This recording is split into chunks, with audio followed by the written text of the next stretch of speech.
Lyell, in the early 1800s, developed, well, along with some other fellows, he developed the geologic column. How many have ever heard of the geologic column before? This was the time when they divided the Earth up into layers, you know, Cenozoic, Mesozoic, Paleozoic, Archaeozoic, and all this stuff. They further divided it into different periods like the Jurassic, the Cretaceous, Jurassic, Triassic. Each of these names, most of these names, comes from a section in England. Like the Devonian, for instance. There's a Devonshire, England. I believe it's called Devonshire. And they named it after that section. Most of the names come from a section of England where they were digging around finding these layers of, you know, chalk or something. Cretaceous, Cretia, means Latin for chalk. And so they find a layer of chalk and they call that the Chalk Age, the Cretaceous Age. I don't know what the rest of them mean, but you can look it up in any dictionary. But each of these layers was assigned during this 1800s a name, an age, and an index fossil. How many saw the movie Jurassic Park, named after the Jurassic layer? Did they have that in Ukraine, Jurassic Park movie? Did you see this? No? Oh, scary movie. Did you see it, Tanya? You haven't seen it either? I think we have it. You can take it home and watch it. You'd enjoy that. The layers then were assigned an age and a name and an index fossil. Now this is very important. This was all done during the early 1800s. This geologic column is the Bible for the evolutionist. It can only be found one place in the world. The only place you can find the geologic column is in the textbooks.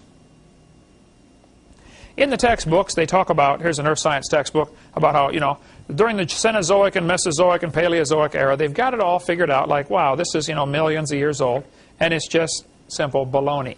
The geologic column cannot be found in the world. Most places are missing about 70% of the geologic column.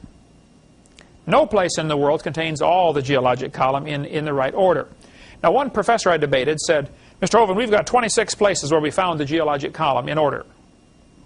I said, no, what you mean is you've got 26 places where you found the fossils in order that you expected. That's all. This textbook admits, if there were a column of sediments, unfortunately, no such column exists. There is no geologic column. So that'll be a quiz question. Where can you find the geologic column? In the textbook. The only place it exists. Now, it is true the Earth has many layers. That's not the question. I've been to Grand Canyon and Royal Gorge. And remember Royal Gorge? We fired the airplane off of there, flew down for about 4 miles. I've been to lots of these canyons, been to all 50 states now, and I've been to Snake River Valley in Idaho a couple months ago. There's no question the Earth has layers. The question is, how did it get that way? Now, I want you to look at these layers in Grand Canyon and answer this question. If each of these layers is a different age, don't you think there'd be some erosion marks in between the layers? I mean, if the top layer sat there for 4 million years waiting for the next one, why aren't there some erosion marks in between the layers? So one of the quiz questions will be, what are some ways to show that the layers of Earth are not vastly different in ages?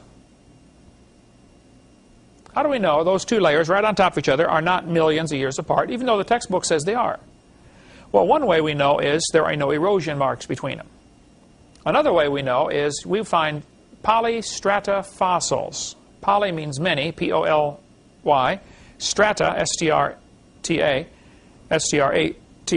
Polystrata fossils are fossils that run through many different layers, and I'll show you pictures of those in just a minute. See, the layers were really formed during the flood. If you take a jar of dirt and shake it up, put some water in it, shake it up and set it down, it'll settle out just like this. You get gravel goes to the bottom, and then sand, and then silt, and then clay. And then very slowly the fine particles end up on top because they're going to float around in the water for hours till they finally land. During the flood of Noah, you get the very same sorting process. We get into lots more on that on video number 6. I was preaching in Union Center, South Dakota years ago. Or Alyssa, you would have been about 10, 12 years. That's right, 12 years old. Union Center is right there. You can't even find it on the map. 40 people in the whole town. 38 of them came to church. We had a revival, man, turned up the whole town. I don't know where the other two were. Out pulling a calf, I bet. But the preacher said, hey, Brother Hovind, let's go down to Rapid City, South Dakota. They've got a museum there with a bunch of dinosaur bones in it. I said, all right, man, I like dinosaurs, so let's go. So we all piled in the cars and vans, and we drove down to Rapid City, South Dakota. We got down to this museum. It's called the School of Mines Museum in Rapid City, South Dakota. We walk in the door, and this older fellow met us, and he says, folks, would you like me to give you a tour? I'm a guide here. We said, sure, That'd be great. The first place we stopped on the tour was the geologic time scale. They've got this chart all lit up behind glass. We stopped and we stood by that chart for a while. He said, now folks, this layer of rock right here is about 70 million years old. My daughter, Marlissa, said, sir, how do you know that layer is 70 million years old? He said, well, that's a good question, honey. We determine the age of the layers by the types of fossils they contain. They're called index fossils, and this layer had dinosaur bones in it, so it must be 70 million years old. She said, okay, thank you, sir. We walked around the other side. We're standing over here, and the guide said, now, folks, these bones right here are about 100 million years old. My daughter raised her hand again. She said, sir, how do you know how old those bones are? He said, that's a good question, honey. We determine the age of the bones by which layer they come from. She said, excuse me, sir. When we were standing on the other side, you told me you knew the age of the layers by the bones, and now you're telling me you know the age of the bones by the layers. She said, isn't that circular reasoning? I thought, wow, a chip off the old block. That guide had the strangest look on his face. It was almost as if he were thinking. He looked at me. I wasn't about to help him. He looked at my daughter. He said, you know, you're right. That is circular reasoning. He said, I never thought of that before. That poor fellow drove 50 miles one way that night to hear me preach in Union Center, South Dakota. The crowd swelled to 39. We set up a chair in the aisle. Afterwards, we talked for almost an hour. He said, Dr. Hovind, do you mean all this stuff about geology I'm teaching is wrong? He said, I teach this stuff at the college. I said, oh, no, sir, I like geology. You've learned the names of all the minerals. Man, just that's a good trick, folks. There's 1,200 different minerals. Some have names about that long.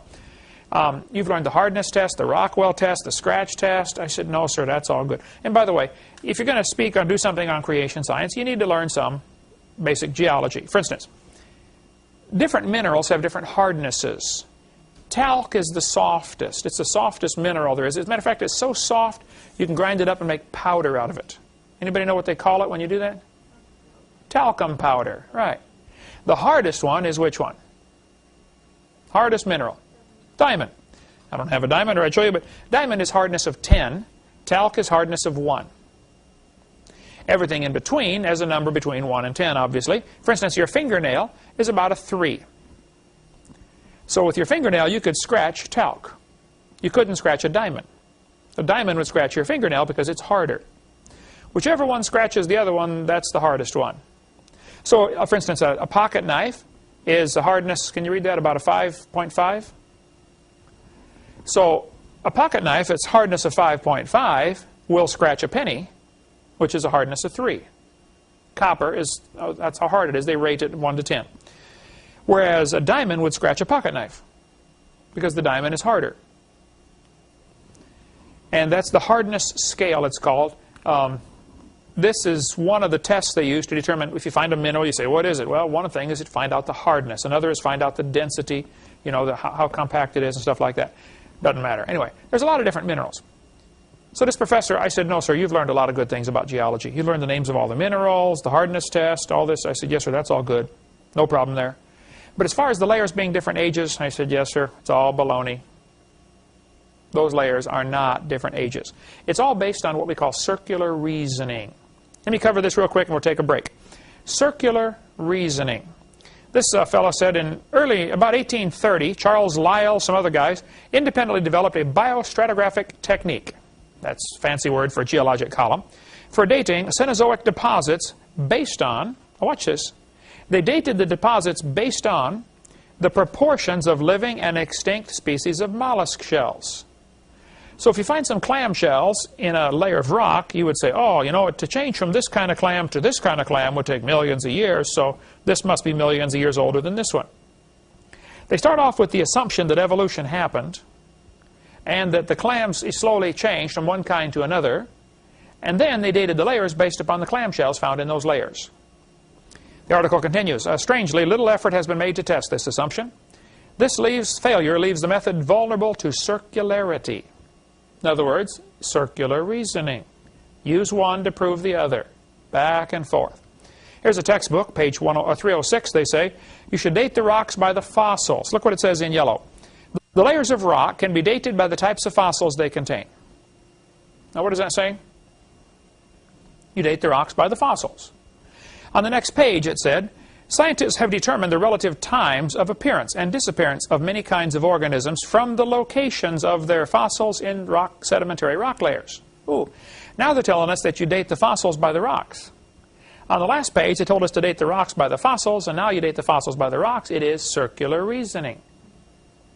The intelligent layman has long suspected circular reasoning in the use of rocks to date fossils and fossils to date rocks. The geologist has never bothered to think of a good reply, feeling the explanations are not worth the trouble as long as the work brings results. This guy said, it cannot be denied from a strictly philosophical standpoint that geologists are here arguing in a circle. The succession of organisms has been determined by a study of their remains embedded in the rocks, and the relative ages of the rocks are determined by the remains of the organisms that they contain. Even Encyclopedia Britannica can figure it out. It's circular argument. Use one to prove the other.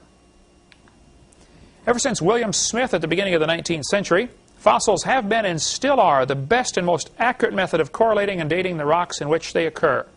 Apart from very modern examples, which really are archaeology. By the way, it's a good time to point out, archaeology is dealing with the past few thousand years. If you're going to dig up an Indian civilization, you're an archaeologist. Whereas if you want to get into anthropology, the study of ancient things, then that would be an anthropologist, which is mostly an art form, not a science. That's study of things that are supposed to be millions of years old. Okay, this guy said, I can think of no cases of radioactive decay being used to date fossils. That's an interesting quote here. In other words, they don't date fossils by their carbon dating or potassium argon dating. They date them by the geologic position. Which layer did you find it in? Oh, well, then it's so many million years old.